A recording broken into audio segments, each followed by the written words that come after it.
Welcome back to my channel, YouTube. Thanks for being here. Just kidding. Okay, I'm just kidding. We're not normally that excited, but thank you for coming back to my channel. I'm hoping you're here because you're learning something, or I don't know, maybe just like seeing my face.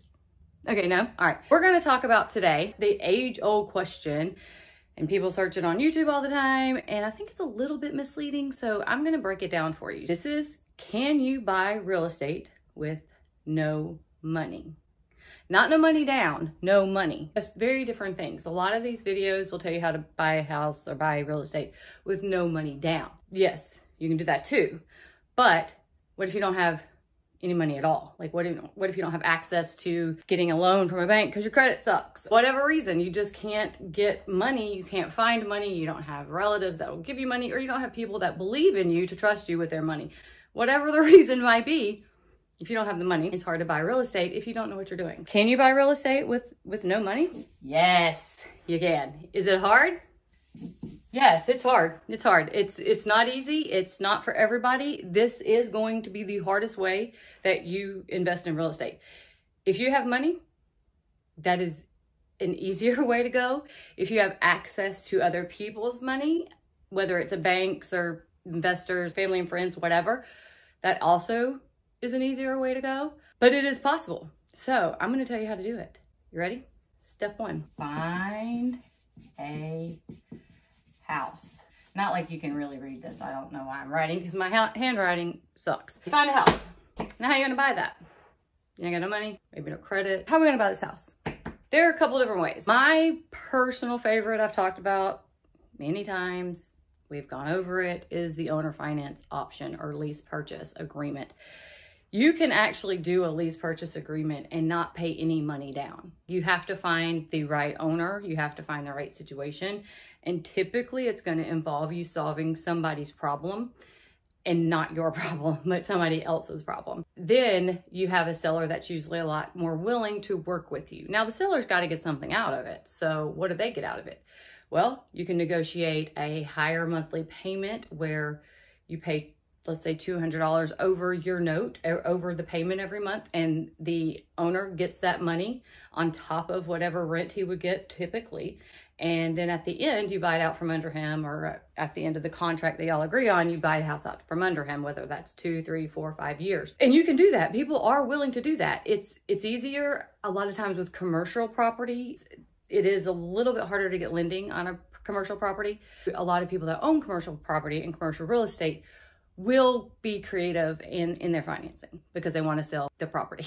For these types of deals, this is not going to be people you find on a real estate listing, an MLS listing. Nothing against realtors. These are just not your people. People that list the realtors can sell traditionally. They can get top dollar for their house, and they don't need to do any type of creative financing to get their money out of that property. So typically, if they're listing with a realtor, these are not the ones you're trying to find, okay? You want to find a house, and then you want to find a house that maybe there's a problem with the owner. We're gonna call this a distressed owner. Now, this could be a tired landlord. It could be somebody that had a property that they were renting and they just decided they don't want to rent anymore because they have tenants over and over again that just destroy their property. That's a thing. It happens a lot. You may get a person that somebody previously passed away. They inherited the property. They don't know what to do with it. They don't want to be a landlord, whether they have tenants or not.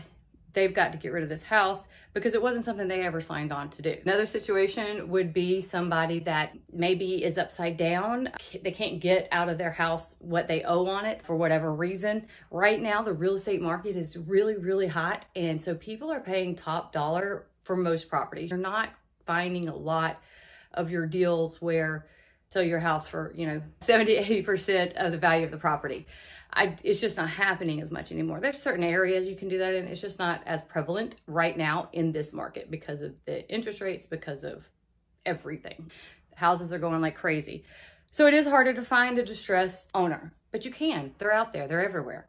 So once you find your distressed owner, that's when you contact the owner. And you have to be able to talk to the owner. Whoever makes the decisions, you have to be able to talk to that person. Because if you can't talk to that person, you're not going to be able to educate them on what you want. You're not going to be able to negotiate terms. You're not going to be able to do anything, because if you go through a third party, There's a lot that gets lost in translation between you're educating one person and then them trying to educate somebody else.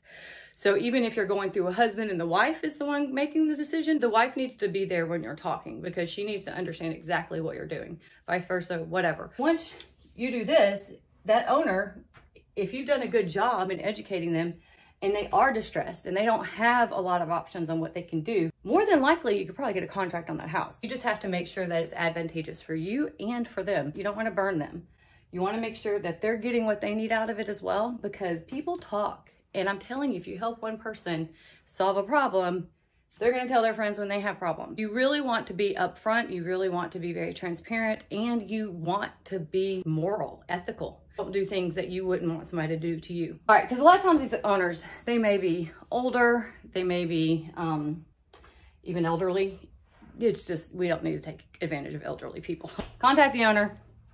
Get a contract on the house. First of all, make sure the owner knows exactly what you're doing with that property. Now this contract, it can have whether you want to live in it. Let's say you want to rent it out or you're taking over, whoever it might be. There may already be a tenant in there, whatever that is, whatever that looks like. Once you get that contract, you're good to go, move on. Like, you don't have to have all the stuff like a inspection. You can if you want. You don't have to have an appraisal. You don't have to have all these expenses that come along with just a regular traditional purchase. This is possible with no money, because once you get that contract, let's say you negotiated no money down and your first payment is your monthly payment with whatever extra you've agreed on or interest or whatever that they're making off of it. By the time you have to pay that payment, you can already have a tenant in that property or whatever it is that you want to do with it. So you really can do it with no money.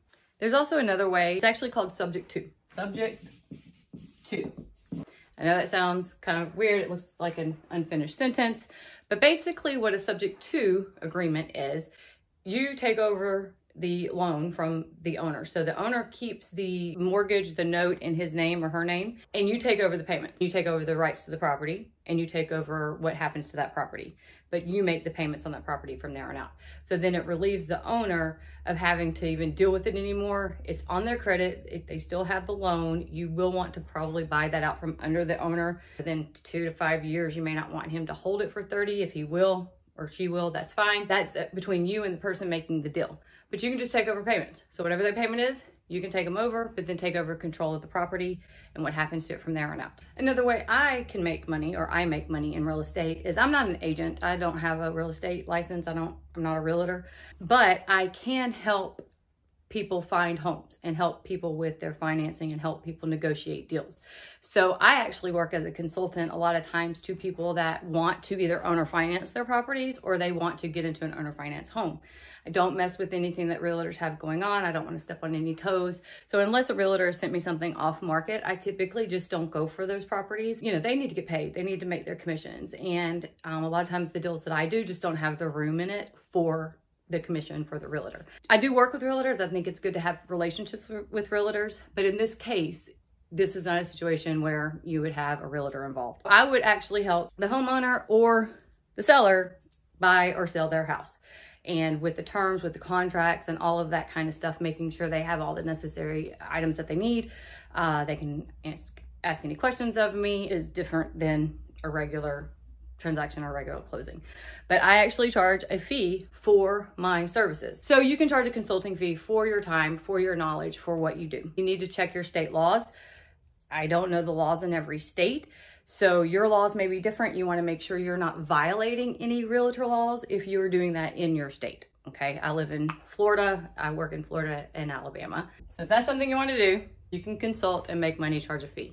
You don't have to put any money into it, but you can make money. Wholesaling. Probably one of the most popular ways a lot of people are buying real estate with no money right now is wholesaling. It is a lot more challenging in a lot of areas right now because of the values, and people aren't having to get rid of their homes at lower values than what they're worth. It is harder to do. It's not impossible, but it is harder to do. Wholesaling is basically you find a property, you negotiate a price for that property, you then put a contract on that property saying your intent to buy it. Then you usually have 30 to 45 days to complete the purchase of that property. But wholesalers then take that contract and they sell the contract, not the house, because they don't own it yet. They sell the contract, because once you have that contract for whatever time length contract is valid, you control that property as far as the rights to it. They can't sell that to anybody else. So you can take that contract and you can up the price and resell it to somebody else. And you can actually have what's called a double closing, where you do not have to have any money, don't have to bring any money to the table. If this is something that you're doing, you need to find real estate attorneys that know what they're doing. You need to find your title companies that know what they're doing. You do need to make sure you do your due diligence. There's a lot of stuff that goes behind the scenes in wholesaling, and you definitely need to make sure you know what you're doing, or at least have an idea. It's not hard to do. It sounds really difficult. The hardest part is finding a property that fits the formula that you have to fit to make money off that property. I'm not going to go into how to wholesale because that's not what this video is about, but that is another way that you can make money off real estate with no money. And I would say finally, you can make money by getting money from other people. If you have friends and family you can borrow money from, or investors that want to invest in you. There's also what's called hard money lenders. So this is basically, a lot of times don't look at your credit, they look at the deal. They're not really looking at whether or not your credit score is 700. They're looking at what the deal is and your credibility as far as what you've done and what you are capable of doing. When you have a deal that you need funding for a short period of time, you can get a hard money loan. These are meant for short periods of time. They're high interest. You want to pay them back as quickly as possible. Most people, if you get a hard money loan, by the time they're done with their project, immediately pay off that hard money loan. That's where your interest rate is really high. You can get a traditional loan after it's done and you can keep the profit. I don't do a lot of this personally. I'm not saying I won't. I'm not saying I'm not interested or I would never do it. This is just something that I don't do a lot of. I try to stick to things that really don't involve me borrowing money or using any of my money. If that's it. I know this is so not pretty and it's really probably hard to read. It's just kind of as a visual and gives me something to do while I'm talking to you. As you can see, you can buy real estate with no money. It's very possible. It's not easy, but it's possible. I would suggest if you want to get into real estate, whatever it is that you want to do, investing, whatever, I would recommend just start educating yourself on the different ways that you can invest and figure out what's best for you. Everybody's different and everybody has a different purpose and a different reason for why they're doing what they're doing and why you're investing in real estate at the time that you are. So just make sure that you find the path that works for you specifically. I do things a lot differently than a lot of my peers in this industry, but that's okay because I have a little bit of a niche in what I do. Anyway, if you have any questions, please drop them below. Like, comment, subscribe to my channel. If you're here again and you've watched me before, you need to just subscribe. You just push the button. You can find me on Instagram. You can find me on Facebook. I'm gonna have everything linked here or somewhere. It's gonna be around here somewhere. And find me if you have any questions, hit me up and I will try to answer any questions that you might have. Hope y'all got a lot of valuable information and I'll catch you later.